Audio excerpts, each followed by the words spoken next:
Our next case study is from Sydney's Central City, from Parramatta. We're going to be hearing from Katie Wearne, Social Outcomes City of Parramatta, and Melissa Mason from the Partnerships team at the Centre for Population Health from the Western Sydney Local Health District.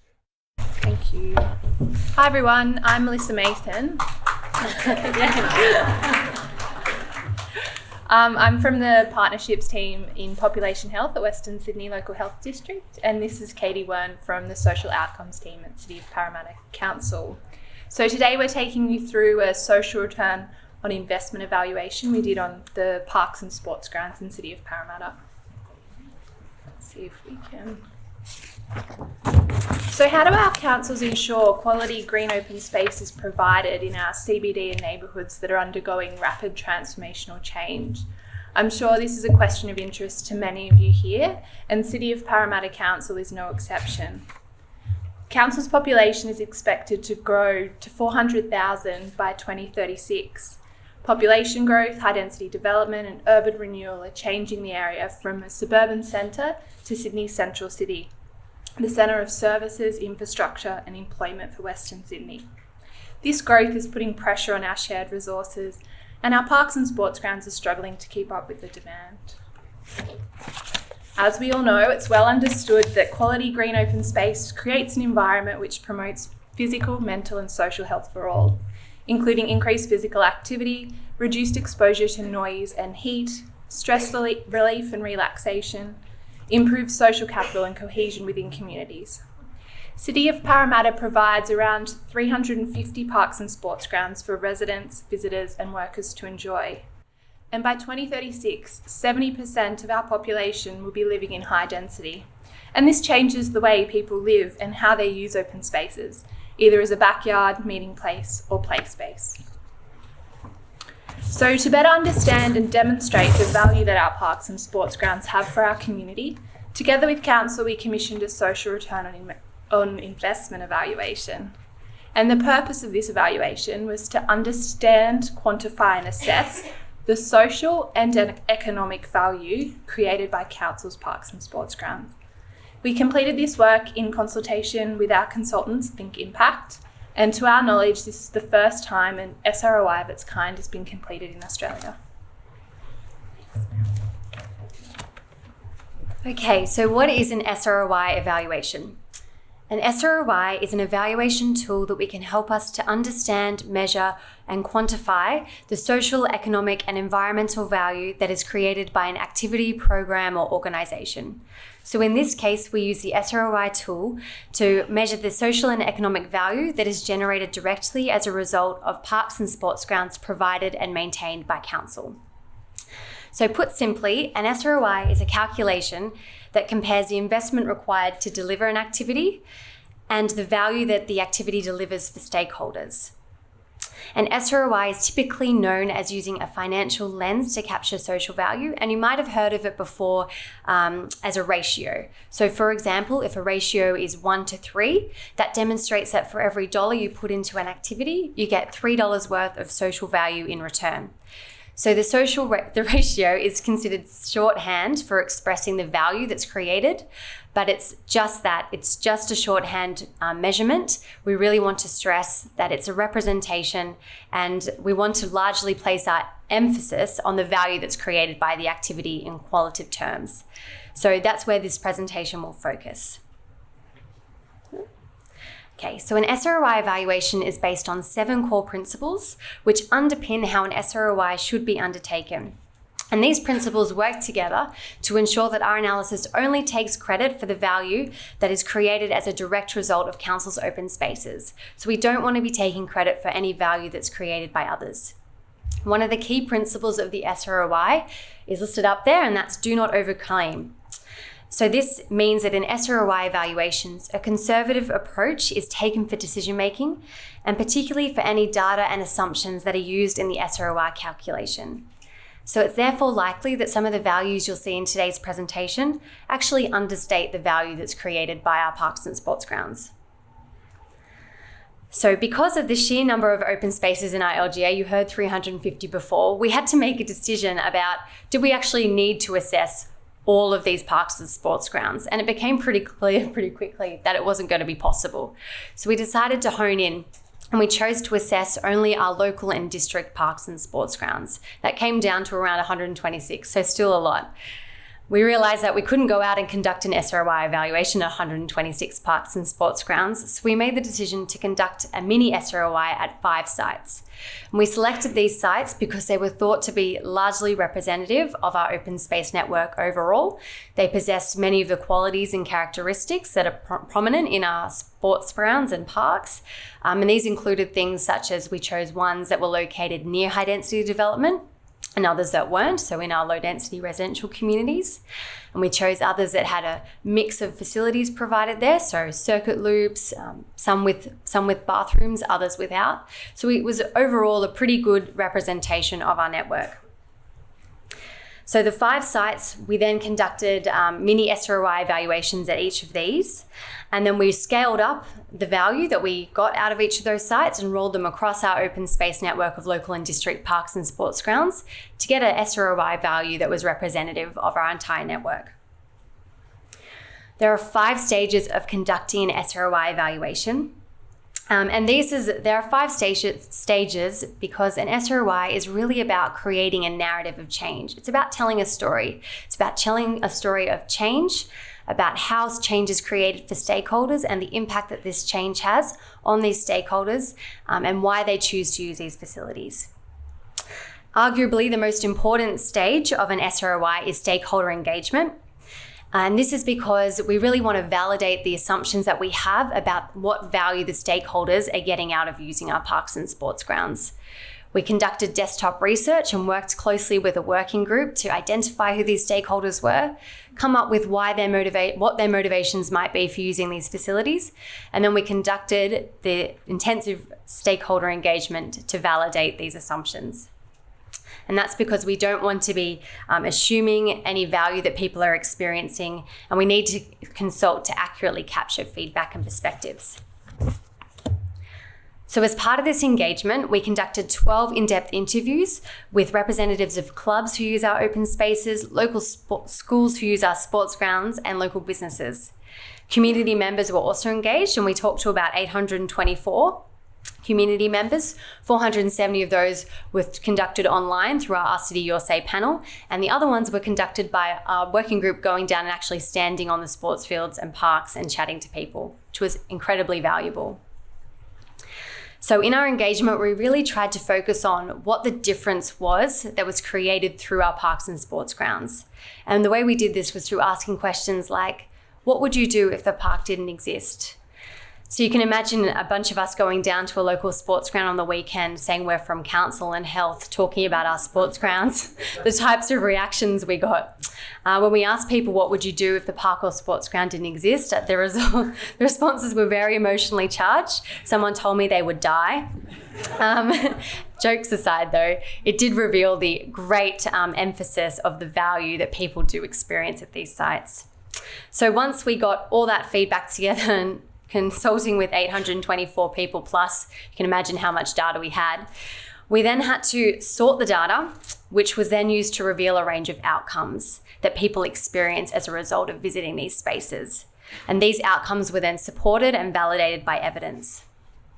So overall, we found that visitors to our open spaces experienced 9 outcomes that we realised as part of our SROI model. These outcomes ranged from improved personal development through to improved emotional and cognitive development, improved emotional well-being, and surprisingly for me, the most stated value experience at our parks and sports grounds is enhanced social connections, community pride, and belonging. If you had asked me before conducting this piece of research, hands down, I would have told you improved physical and mental health. So once this finding came out, we found that 38% of people, 38% of the value experienced was social connections, community pride, and belonging. We did a bit of research, and it's very widely documented in the literature through other people's findings. Our parks and sports grounds are really core tenants for our community. So a further 10 outcomes were included as part of the study, but we didn't see them through to the model. And this was for a range of reasons, but mostly because we didn't have enough evidence to support them as an outcome. or the stakeholder engagement didn't reveal it as being something that is a significant outcome. So it's not to say they're not important or they don't, that value isn't experienced at the sites. It's just to say for the purposes of our evaluation, it wasn't something that we really saw too much. And an example of this was an assumption we made was our local businesses would like being located next to an open space because their employees could use the open space in their lunch breaks, and that would be an attractive reason. As much as that is a value, we didn't really hear it very much from our businesses, so we didn't in this case include it in our model. So this is where it gets crazy. The SROI is a very complex tool, and I don't pretend to be an expert on it. So if you do have any questions, please contact us later and we'll do our best to answer them with the help of our consultants. But you're not meant to read this, don't worry. It's just to show you that the complexity of the SROI tool is very real. It's a bit like that noodle soup we were talking about before. But the SROI is really about only taking credit for the value that's experienced by the stakeholders at our sites, as we said before. So the way we do this is through identifying financial proxies. Financial proxies is a process of placing a monetary value on the changes experienced by individual stakeholders. So we do this by identifying where a stakeholder may experience a similar value elsewhere. So for example, one of the outcomes experienced by parks users was improved physical health. The financial proxy that was determined to best represent improved physical health, represent the equivalent or similar value elsewhere, was the cost of a local gym membership. And we actually use the cost of a local gym membership in Parramatta for this purpose. So we then consider the proportionate value and benefit of these outcomes that a stakeholder might experience in correlation with how often they visit a park or sports ground. So for example, if someone visits a park or sports ground really regularly, we're going to assign 60% of that gym membership value per year to that stakeholder group. Whereas our really infrequent visitors, we might only assign 20% of that value of the local gym membership. So these outcomes were then funneled into that big model that you saw before. And this took into account that do not overclaim principles and then removed some value. So the SROI, again, in the do not overclaim principle, then deducts values such as dead weight, attribution, and benefit periods. So for example, the SROI deducts that dead weight, which is otherwise known as the value that would have happened anyway. So for example, people told us that they experienced improved physical benefits from visiting our park. However, we also know that they would get some of that benefit through other means, such as walking to the park, which is outside of our scope. The SROI also deducts attribution, which is value that is generated by other actors. So for example, even though school children visiting the park might have told us that they learn more about their environment while they're visiting the park or sports ground, we also know that they'll learn about this through others as well. All right, so now that you've heard about the model, we'd like to take you through some of the findings and insights from our visits to the parks and sports grounds. So Jubilee Park is a local park located in medium to high density community close to the CBD, and it's surrounded by apartments, and we know that over 700 children live in the buildings surrounding the park. Over 90% of people surveyed here agreed that coming to the park allows them to enjoy the natural environment and it improves their state of mind. So this is Jubilee Park, and it was particularly valued for that CBD location and ability to provide a backyard for residents living close by.